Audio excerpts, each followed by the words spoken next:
বাচ্চাটি লড়াই করছিল, মা তো আগেই মারা গেছিল। 7 দিন ধরে লড়াই করার পর ভেন্টিলেশনে থাকার পর তার মৃত্যু ঘটেছে। দেখুন, আমি এটাকে মৃত্যু বলবো না, আমি এটাকে মার্ডারই বলবো। এবং এই মৃত্যুর জন্য যদি দায়ী কেউ থাকেন, তিনি হচ্ছে আমাদের স্বাস্থ্যমন্ত্রী মমতা বন্দ্যোপাধ্যায়। তিনি জানার পরেও যে একের পর এক দুর্নীতির যখন অভিযোগ উঠে এসেছে, অন্য রাজ্য থেকে উঠে এসেছে, তখন তো কমসে কম স্বাস্থ্য ভবনকে একবার ভাবা উচিত ছিল, একবার তো তদন্ত করা উচিত ছিল যে এই ওষুধ বা এই স্যালাইন ইউজ আমাদের করা উচিত কিনা, আমাদের ব্যবহার করা উচিত কিনা। 12 জনকে সাসপেন্ড করলেন, 6 জন ডাক্তার এবং 6 জন পিজি গাফিলতি মেনে নিলেন, পুরো দায়টা 12 জন ডাক্তারকে সাসপেন্ড করেছে। না, সে তো বরাবরই মুখ্যমন্ত্রীর চিন্তাধারাই তো ওটা। মুখ্যমন্ত্রী নিজের ঘাড়ে কিচ্ছু নেবেন না, স্বাস্থ্যমন্ত্রী নিজের ঘাড়ে কিচ্ছু নেবেন না, সব দোষ অন্যের ঘাড়ে। উনি অন্যের ঘাড়ে বন্দুকটা ভালোই ফাটাতে পারেন, তো নতুন কিছু নয়। উনি শাক দিয়ে মাছ ঢাকার চেষ্টা করছেন, ঢাকা যাচ্ছে না মুখ্যমন্ত্রী, সব দেখা যাচ্ছে। আপনি টাকা দিয়ে মানুষকে চাকরি দিয়ে কতদিন মুখ বন্ধ করে রাখবেন? এইভাবে মুখ বন্ধ করা যায় না। এরপরে এখন তো পশ্চিমবঙ্গে এটাই হয়ে গেছে, পরীক্ষা দিয়ে চাকরি পাওয়া যায় না। আপনার পরিবারের কাউকে সরকারি হসপিটালে মারার ব্যবস্থা করুন চিকিৎসা করে, অথবা দেশি মদ খেয়ে মরলে পরে তবে আপনি চাকরি পাবেন। নচেত তো পশ্চিমবঙ্গের শিক্ষিত যুবকদের তো চাকরি তো নেই।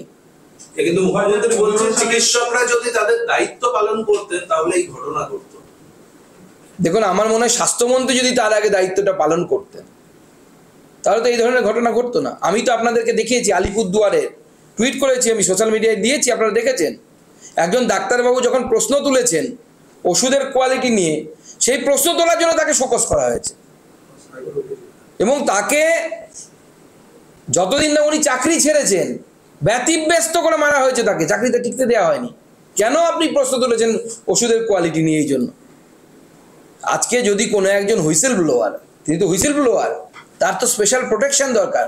যে উনি একটি দুর্নীতি নিয়ে প্রথম সবার আগে তুলেছেন কণ্ঠ, সেখানে উনি কণ্ঠ স্বর উচ্চস্বরে নিয়ে গেছেন, স্বাভাবিকভাবে তাকে হুইসেল ব্লোয়ারের মর্যাদা দিয়ে তাকে উচিত ছিল প্রোটেকশন দেওয়া রাজ্য সরকারের। তা না করে তাকে বাধ্য করা হয়েছিল সরকারি চাকরি ছেড়ে দিতে।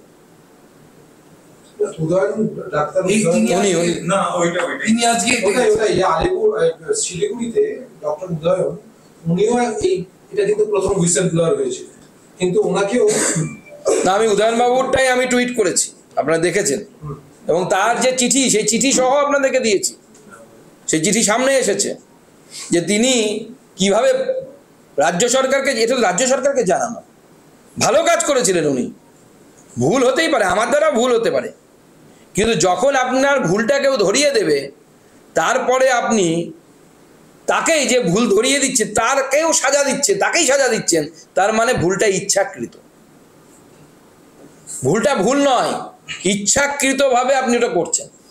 এবং রাজ্য সরকারকে উনি জানিয়েছিলেন উদয়নবাবু, কিন্তু রাজ্য সরকার এতটাই অপদার্থ যে যিনি জানালেন যে বিপদ আসছে তাকেই ব্যতিব্যস্ত করে তুললেন, শোকজ করা হলো, এবং শেষ পর্যন্ত উনি চাকরি ছেড়ে দিতে বাধ্য হয়েছিলেন।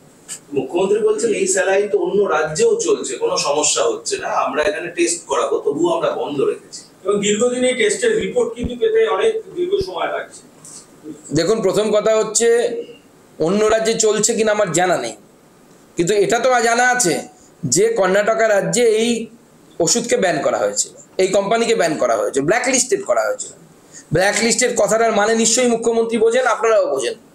ব্ল্যাক লিস্টেড মানে হচ্ছে সেই কোম্পানি আর কোনো একটা নির্দিষ্ট সময় পর্যন্ত সেই রাজ্যে টেন্ডারে পার্টিসিপেট পর্যন্ত করতে পারবেন। এটা হচ্ছে ব্ল্যাক লিস্টিং এর নিয়ম, সরকারি নিয়ম।